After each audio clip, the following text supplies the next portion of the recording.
Hello, welcome back for another Warhammer Fantasy Battle Report.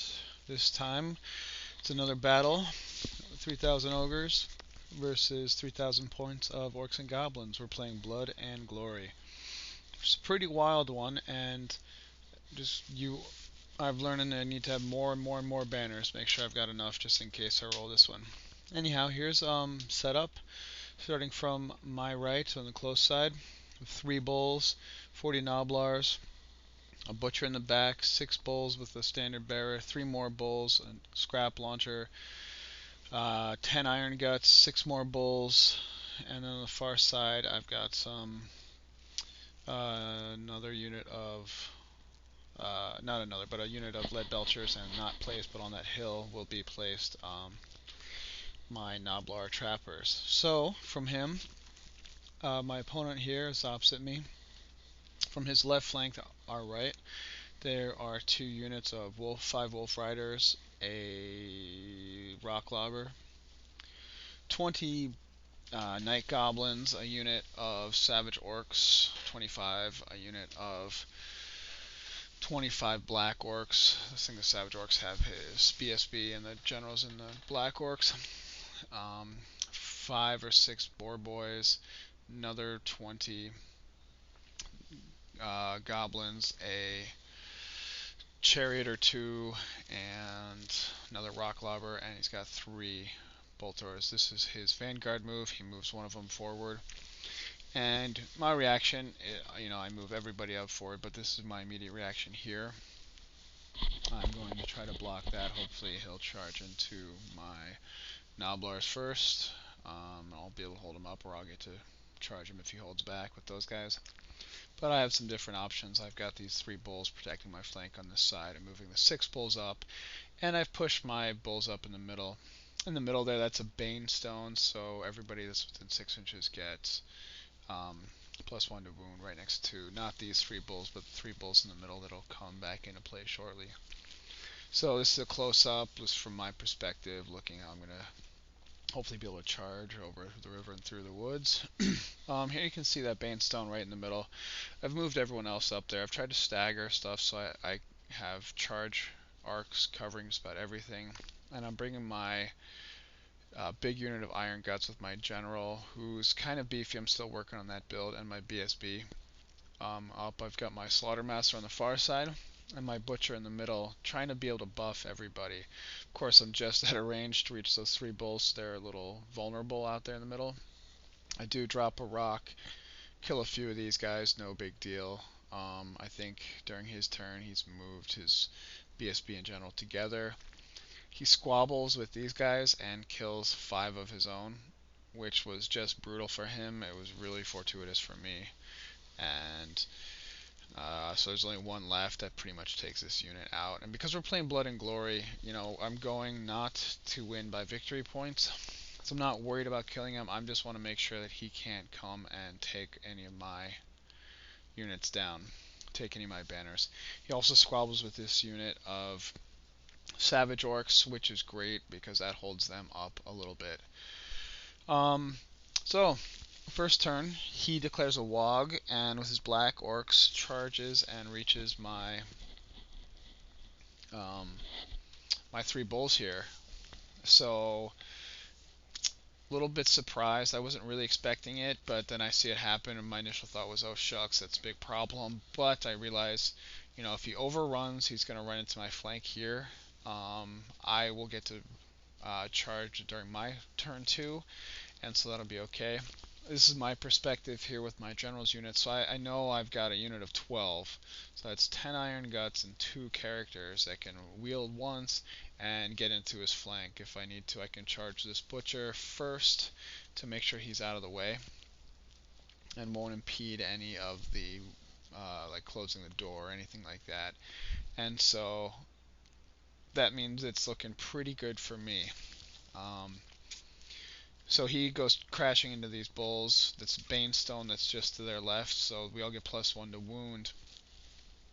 And that just means he's going to get a absolute ton of wounds out there. This is where my trappers were. I was able to pull these guys out, which was good. They've bounced around. You can see her a little bit closer. They've done 1 wound to my lead belchers. But that's about it. I'm kind of setting these guys up to protect this flank. Hopefully going to take out this unit of goblins and then be able to crash everything else into that unit of savage orcs in the back. Neither of the savage orcs are biggins, and I'm not terribly worried about his chariots. You can see one is here behind our big combat in the middle. You can see how everything else is panning out, so I can do charges here during my turn. He's kind of set up. He'll be able to flee, but that'll be up to him how he wants to run away. But they're definitely bait charges, but I'm okay with that, especially with my ogres. 6 movement. I can get pretty far in my charge rolls. Pretty exciting. Here you can see how I'm setting up with these 3. I'm going to try to reach that far bit over the river. We'll see how that goes. And I've put my Gorger on the table so that I won't forget to try to bring him in. Last game, you guys might have seen, I kind of messed everything up, and one of the things was I didn't bring my Gorger in. So, combat. He goes first. I believe he wins initiative. Or we go simultaneously. I might have killed a couple, but man, he absolutely annihilated me. I think killed him to a man, and then he wisely restrained, rather than have a whole mess of guys in his flank. With more, he wouldn't be able to attack back. I break his rank bonuses, and I would really just do whole lot of damage. So he stays. I charge everything in here. My unit of 6 bulls in the middle get within 8 inches of his goblins, so he throws out his fanatics, gets them out in the middle. So they're my 6 bulls and my noblars are in combat with his wolf riders, and my gigantic unit of iron guts is in combat here with his black orcs. Once again, it's +1 to wound, so that works out really pretty well for him. It's nice for me, but with great weapons, I just need to make sure that I survive long enough. I've decided to go with 3 ranks of 4, so I'm maximizing my frontage. I don't want to get into hordes, that's too big, it's something new I'm kind of playing with. But this way I really get a whole mess of attacks. I've also given all of my bulls extra hand weapons, so they just get extra attacks. I figure that's about the best I can do to buff them up, because they are just brutally bad. But that's alright. You can see here I've charged with both these units. Failed charges trying to reach his goblins, and they fled. I tried to charge with these 3 bulls at that fuzzy unit of wolf riders just in front of his big caster there, and I rolled a 2, I think, so I wasn't anywhere close. I only moved forward 1. It was kind of comical, but they look pretty cool. There's a chariot there in the back winding up to get me. I'm not certain what happened here, if this was a spell. It might have been a spell that I cast or something like that. Somehow did 5 wounds, but they're savage, they don't mind. I drop a rock right on this level 4 caster, and I wound him, and I can't kill him. This guy has a 4+ ward save, and he has made every single one of them. Talk about a magic item that's paid off in 3 games now, the 3rd yet to come. He has made everything. So I lose 2 iron guts, wound on a 3rd, but I get a whole host of attacks back. I think I do 11 wounds. I just absolutely annihilate him. I'm able to kill his BSB, I believe, and just do a whole ton of wounds.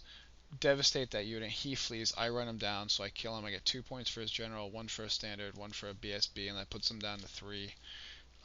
So by the blood and glory rules, I won. We're only halfway through turn 2, and the game is over. It was pretty remarkable. Shortest game of Warhammer I've ever played. But it gave us time to start a second game, so we're in the middle of that, and we'll get back to you. Thank you very much for watching.